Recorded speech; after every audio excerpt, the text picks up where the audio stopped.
The Indigo Disk was released recently, and the question may linger on your mind: how do I get those juicy starters that were teased in the trailers? You may run around aimlessly, but if you never progress the Indigo Disk story, you will never see them. The only way to unlock overworld starters is to get far enough into the story where you unlock BB quests and the computer in the club room. Once you've unlocked those, you can now grind like there is no tomorrow in order to get enough points to upgrade the terrarium. The best way I found to grind these BBQs is to do multiple at a time as much as possible. Combine catching Pokemon with sneak strikes, and even using a terrestrialization with sneak strikes or knocking out a wild Pokemon is the best use of your time. By far the easiest quests to complete is to collect items off the ground and knocking out overworld Pokemon with the command feature. The more quests you complete,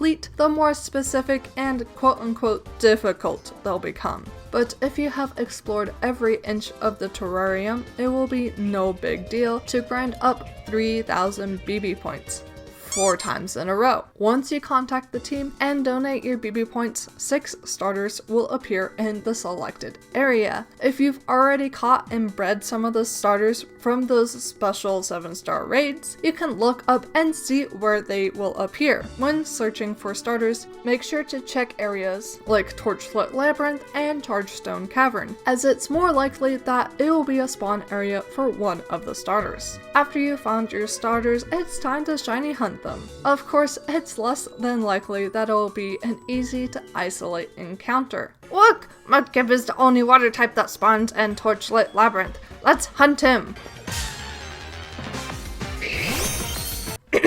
Less than likely. Aside from fire, grass and water types are quite common and are more likely to have overlapping spawns in the area they spawn. So be prepared to do some map time skipping to find an outbreak for higher odds. How do you find an outbreak for your starter? Scratch that, any Pokemon in general. Make a sandwich that boosts encounter power for the type you want, then open your map, go to the Switch Home menu without closing the game, desync your clock from the internet, go forward 1 day, and go back to the game, rinse and repeat until you find the outbreak you are looking for. Quite simple, really. Then you mass murder 40 of them in first person mode or by commanding your really fast attacker, and then you find a good way to reset spawns. The fastest way is typically being able to run back and forth, but picnics are always an option if you have a really bad area. And that's how to get shiny starters in Pokemon Scarlet and Violet. Will it take time, effort, and lots of resetting?